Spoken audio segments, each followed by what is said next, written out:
Balerina, nadziemska sylfida, która stanęła na palcach, by być bliżej nieba.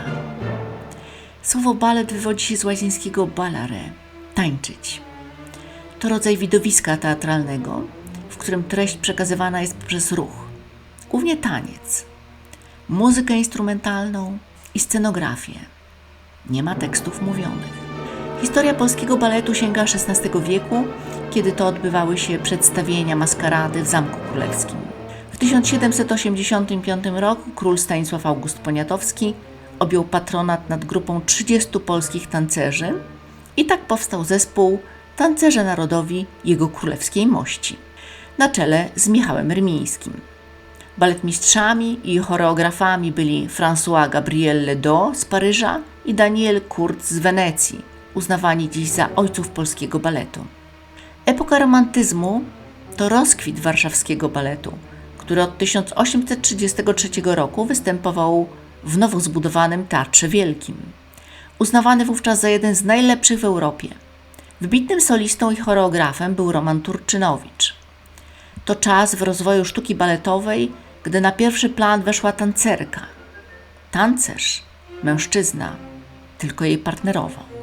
Wtedy też opracowano wzorzec kostiumu baleriny, który obowiązuje do dziś. Zwiewna muślinowa sukienka do półłydki, trykoty i twarde baletki pozwalające tańczyć na czubkach palców. Losy polskiego baletu po I wojnie światowej były trudne.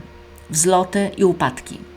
W 1996 roku artyści wystąpili przed brytyjską parą królewską.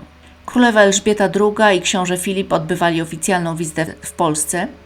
Obejrzeli spektakl La Fille Magardée, córka źle strzeżona, w angielskiej choreografii Fredericka Ashtona. W 2009 roku zespół pod dyrekcją Krzysztofa Pastora przyjął nazwę Polski Balet Narodowy i uzyskał autonomię jako równorzędny partner Opery Narodowej w Teatrze Wielkim. Tu odbywa się Święto Baletu, coroczny festiwal Dni Sztuki Tańca. Obecnie zespół liczy około 90 artystów, absolwentów polskich szkół baletowych, których mamy 5. W Warszawie, Łodzi, Gdańsku, Poznaniu i Bytomiu. Skład zespołu jest międzynarodowy. Występują tancerze zza wschodniej granicy, ale też z Europy Zachodniej, Stanów Zjednoczonych, Japonii, Australii. Gościnnie występowały też światowe sławy. Ruby Prong z Amsterdamu, Jan Erik Wikström ze Sztokholmu, Alina Somowa i Denis Matwienko z Petersburga, Marianela Nunez i Tiago Soares z Londynu, Maria Eichwald i Filip Barankiewicz ze Stuttgartu, czy Tiran Mikaelian z Monachium. Program baletowy obejmuje klasykę, choreografię XX wieku i zapraszani są też wielcy twórcy baletu współczesnego, np. Forsyth, McGregor, Ramański, Gad, Page, spektakle z udziałem Orkiestry Teatru Wielkiego, Opery Narodowej. Polski Balet Narodowy występuje gościnnie w kilku miastach kraju i znany jest też szerokiej publiczności na świecie. A co ma teraz w programie? Giselle. Dwuaktowe arcydzieło baletowe twórców francuskiego romantyzmu. Jej pomysłodawcą był poeta Théophile Gautier. Historia dziewczyny Giselle, uwiedzionej i rozkochanej przez wieśniaka Lajosa, który okazuje się przebranym księciem Albrechtem. Doprowadza ją to do obłędu i śmierci. Powraca jako Willida, duch dziewczyny skrzywdzonej przed zamążpójściem. Takie duchy spotykają się na leśnym cmentarzu pod wodzą swej królowej Mirty, by wciągnąć młodych mężczyzn w okrutny taniec do upadłego.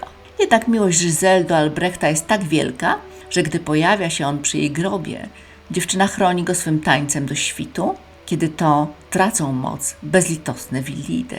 Jest to autorska wersja Mainy Gielgud, artystki o polsko-litewskich korzeniach, niegdyś gwiazdy baletu europejskiego, a potem szefowej Australian Opera i Royal Danish Ballet. Choreografia francuskiego twórcy Mariusa Petipy, uznawanego za ojca baletu klasycznego. Muzyka Adolphe Charles Adam. Kolejny spektakl w repertuarze Don Quixote, balet w 3 aktach. Libretto Mariusa Petipy według Miguela de Cervantesa. Choreografia w wersji z 2014 roku zrealizowana przez Alekseja Fadajechewa, baletmistrza rosyjskiego mieszkającego w Finlandii. Kierownicą muzyczne wybitny ukraiński dyrygent Aleksiej Baklan. Wątek wiodący to perypetie miłosne córki oberżysty Kitri i Cyrulika Bazilia. W tych rolach Chinara Alizadeh i Władimir Jaroszenko. Błędny rycerz Don Kiszot i jego sługa Sancho Panza tylko spajają poszczególne sceny. Niezwykle barwne, komediowe i żywiołowe widowisko.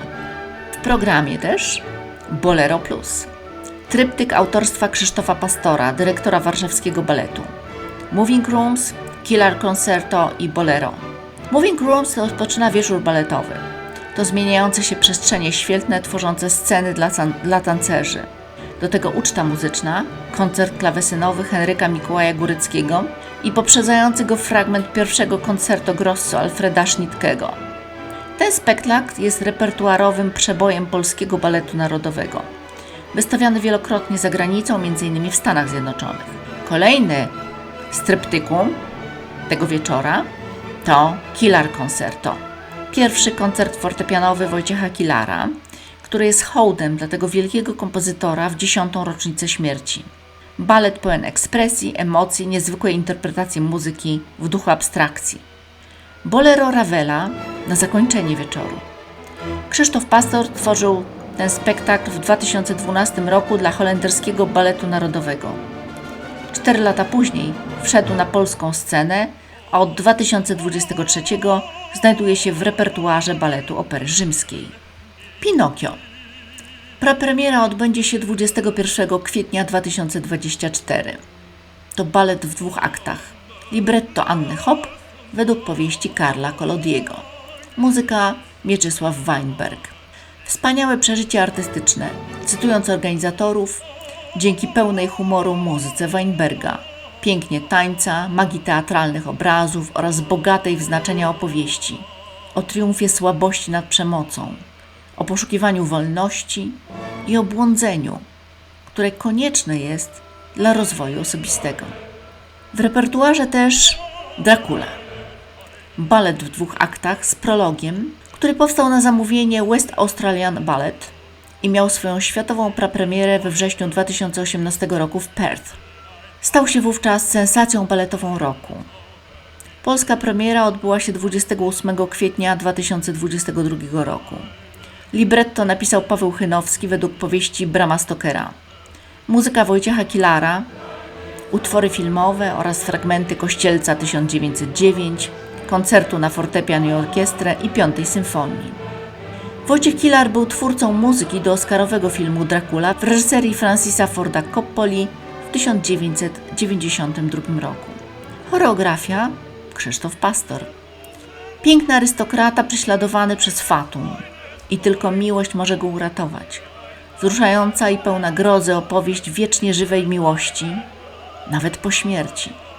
Drakulę Krzysztofa Pastora nominowano do prestiżowej Helpman Awards w kategorii Najlepsze przedstawienie baletowe. 3-krotnie nagrodzono w konkursie Performing Arts Western Australia Awards za koncepcję i realizację spektaklu oraz za kostiumy i aranżację muzyczną. Miłość w pewnym sensie przypomina balet. Żeby było warto, czasami musi boleć.